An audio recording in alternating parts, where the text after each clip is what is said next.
Estamos de volta, gente. Vou te falar uma coisa. O mercado tem adotado cada vez mais medidas sustentáveis como forma de compensar as perdas ambientais e estimular o consumo consciente. Vamos falar hoje com o fundador e CEO do Grupo Anjos da Guarda, grupo que atua na recuperação e preservação de áreas críticas do Cerrado. Seja bem-vindo, Afonso Oliveira. Muito obrigado pela oportunidade, é um prazer estar aqui. E vamos conversar um pouco, a gente aceita perguntas, inclusive, sobre o papel que nós podemos desenvolver e desempenhar para preservar o meio ambiente. Verdade. Inclusive, se você que está nos assistindo quiser mandar pergunta, pode mandar no link ao vivo no YouTube, pelo nosso WhatsApp, e que a gente, enquanto está ao vivo aqui, eu vou perguntando para ele. Afonso, então vamos começar bem assim, né? O que é o Grupo Anjos da Guarda? Bom, o nosso grupo, ele envolve 3 empresas. Nós atuamos com vigilância patrimonial, atuamos com serviço de portaria e manobristas, e também atuamos com segurança eletrônica, rastreamento veicular e portaria remota. Nós somos hoje 1.300 pessoas, atuamos em todo o estado de Minas Gerais e entendemos que temos uma responsabilidade muito grande para eliminar a nossa pegada no meio ambiente, pelo tamanho da nossa operação. Verdade. O Grupo Anjos da Guarda é um grupo muito conhecido, né? A gente já vê com o jaleco, já reconhece a logomarca e já sabe. Agora, gestão ambiental, como que nasce isso? Como que é esse projeto? Como que funciona? Bom, de fato, nós estamos no mercado há 34 anos. Talvez por essa longevidade nós sejamos reconhecidos. E na linha do tempo nós começamos a adotar uma série de procedimentos internos e que geraram uma repercussão muito positiva, né? E falando em positividade, a psicologia positiva diz que quando você faz o bem, você acende a sua área de benefício do cérebro.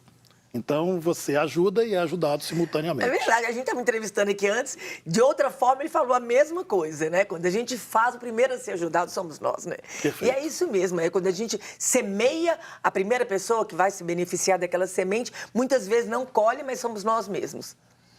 E aí, o Grupo Anjos da Guarda, como é que foi essa motivação de criar isso? E qual foi? Eu queria que você me desse exemplo, assim, de quando vocês começaram nos passos pequenos dentro das empresas. Bom, ótima a sua pergunta pelo seguinte, esses espaços estão acessíveis para qualquer organização. O que nós adotamos? Nós temos uma frota de veículos e um passo importante foi identificar como é que era o volume da poluição que nós despejávamos no meio ambiente. Nós estimamos, contratamos uma empresa de engenharia ambiental e eles fizeram um inventário da poluição que nós gerávamos. E aí, Moninha, foi muito interessante pelo seguinte, eu fiquei muito assustado quando eu vi os primeiros números, porque esses números trouxeram, primeiro, um incômodo pelo tamanho de consumo que nós tínhamos de uma matriz que não era a correta. A gente usava na nossa frota, a gente roda 60 mil quilômetros por mês em média, a gente usava prioritariamente gasolina. E aí nós fizemos um trabalho para mitigar isso. Então trocamos a matriz energética, prioritando o etanol, fizemos uma substituição de frota, porque um veículo novo ele tem menos poluentes, otimizamos rotas da nossa operação, da nossa supervisão. Isso gerou um impacto, primeiro, de mais conforto para a operação, e segundo, e não era esse o motivo, mas nós acabamos conquistando, gerou uma economia também. Nós adotamos, então, uma área de cerrado, tá? São 40 mil metros quadrados, e aí, bom, nós temos essa etapa que foi iniciada. O que mais nós podemos fazer?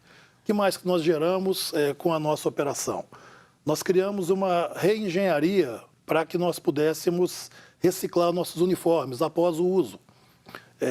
O interessante é que nós temos uma atividade que é controlada pela Polícia Federal e esse controle é bastante rigoroso. Então, nós criamos um mecanismo para descaracterizar o nosso uniforme após o período regular de uso, tá? E nós temos doação das peças que ainda servem para determinado uso e as peças que não servem para qualquer tipo de uso são reprocessadas para a constituição de novas fibras. Ah, que interessante. Né? E aí, então, pouquíssima coisa, resíduos de lixo é pouquíssimo. Esquece, não temos. E aí, falando de lixo, uma outra questão que nós adotamos foi a seguinte. Na empresa, nós temos uma operação que funciona 24 horas por dia. Então, nós tínhamos aí um grande volume de impressões, consumo de papel, toner, esse tipo de coisa. Nós incentivamos a que as nossas operações passassem a utilizar arquivos digitais, inclusive contratos e assinaturas digitais. Tá?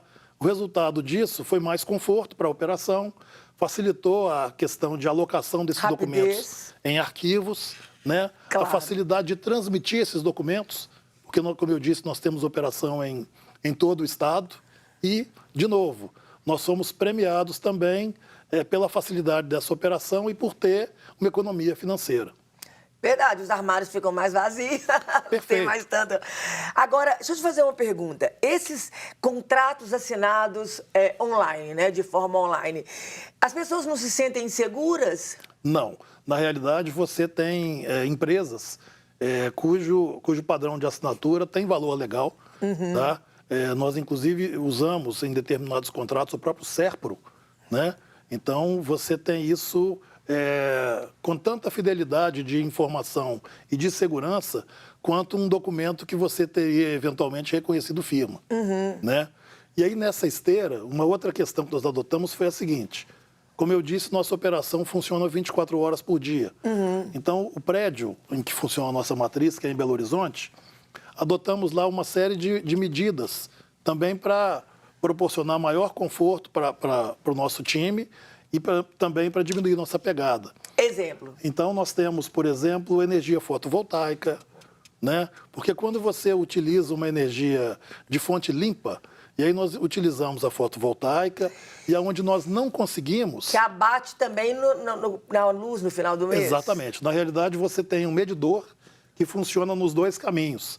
Ele tanto funciona marcando o ingresso de energia da concessionária pública, quanto também marca o que você devolve se você tiver excesso. E aí você sentiu o impacto no valor da conta de luz quando ela chegou. Também. E um detalhe interessante é o seguinte, às vezes você não quer fazer esse investimento, vê que não está na hora e tal. Você tem hoje fazendas de energia que também têm uma produção de energia com preservação do meio ambiente, né? Via de regra, nós temos energia fotovoltaica, mas já vimos chegando no Brasil algumas energias eólicas, né, que são aquelas pás gigantes, coisa que funciona muito bem na Europa, por exemplo. Holanda. Na Holanda, em Portugal, por incrível que pareça, você vê fazendas muito extensas, né? O custo é muito menor, né? Via de regra, as empresas que comercializam esse tipo de energia, elas concedem um desconto em função da sua energia comum. Nós optamos também lá na empresa por ter um telhado verde. Então, no teto do prédio, na área que não está ocupada por placa, nós temos jardins, diminui a troca de calor. Nós temos uma fachada aerada. O que é isso? É um colchão de ar entre a parede e o revestimento do prédio. Como eu tenho um colchão de ar, eu diminuo a troca de calor. Verdade. Então, são iniciativas muito simples, né? Nós temos captação de água de chuva para reuso.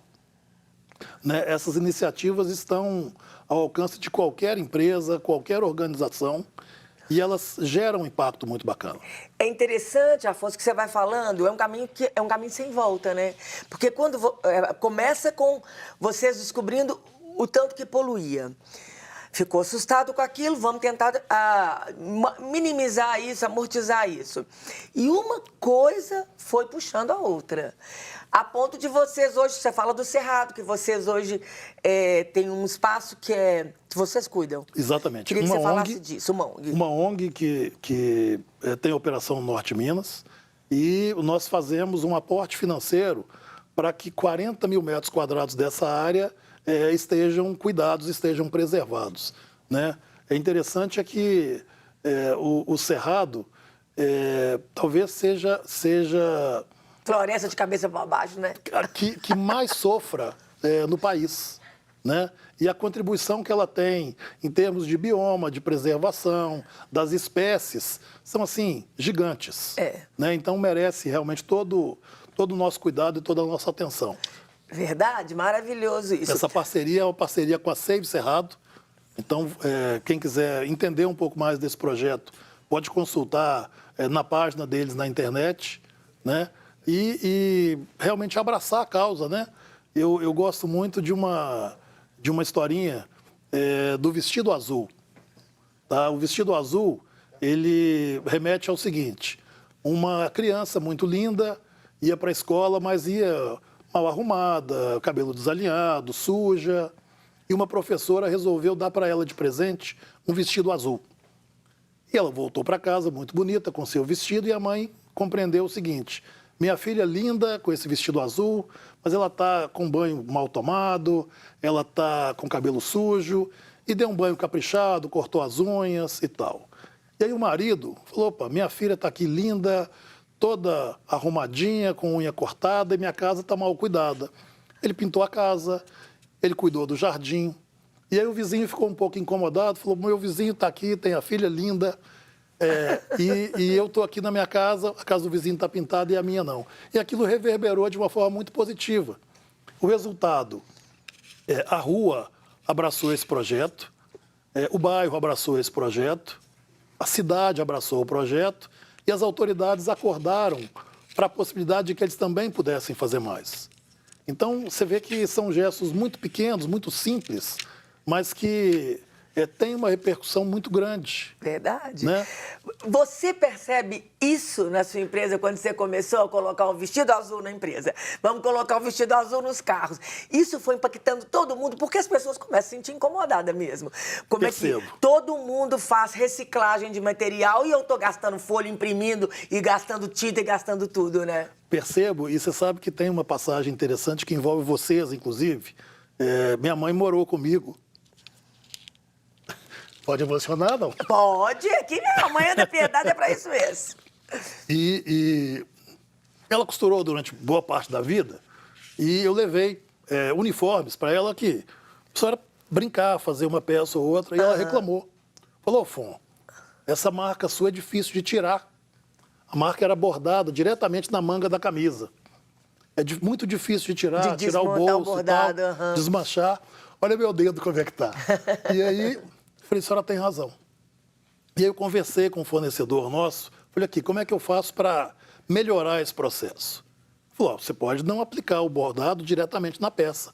A gente faz um escudo e você depois tira a costura. Então, isso facilitou, porque antes, quando a gente mandava esses uniformes para reciclagem, eles perdiam o bolso. Entendi. Porque a gente tinha que cortar. A manga, claro. E a manga também ficava com grande. corte, tinha que emendar e tal. Então, gerava um retrabalho. Verdade. E aí, esse impacto foi muito interessante, porque as peças passaram a ter um ciclo de reutilização muito mais ágil, né? E nós começamos, né? A gente já tinha esse trabalho, como eu te disse, mas nós começamos isso por uma provocação.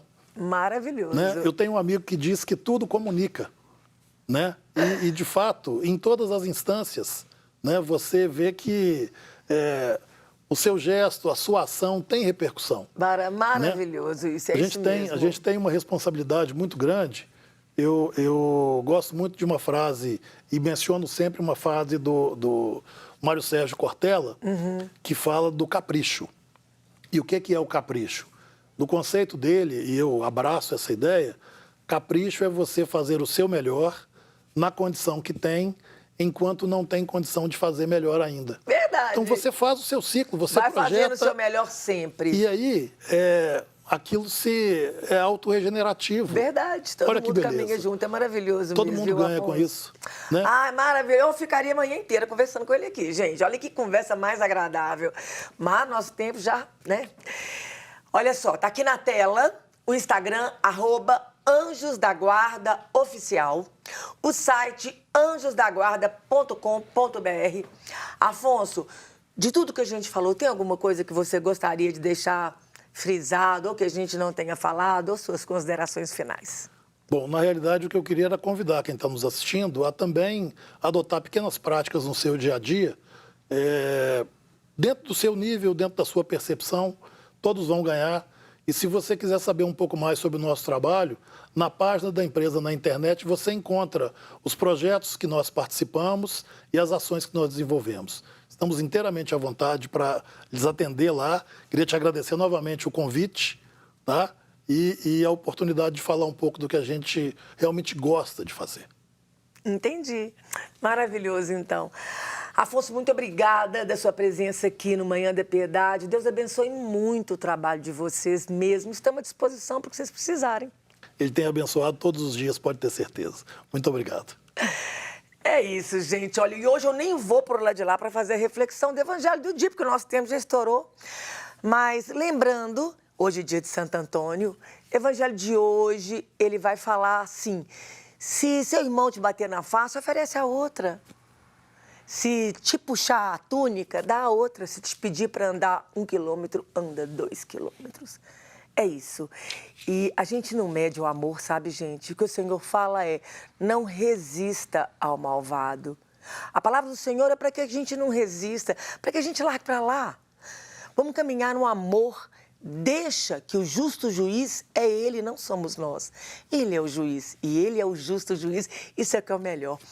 E assim o programa de hoje fica por aqui. Muito obrigada pela sua presença nessa manhã, dia 13 de junho, dia de Santo Antônio. Até amanhã, às 10 horas da manhã.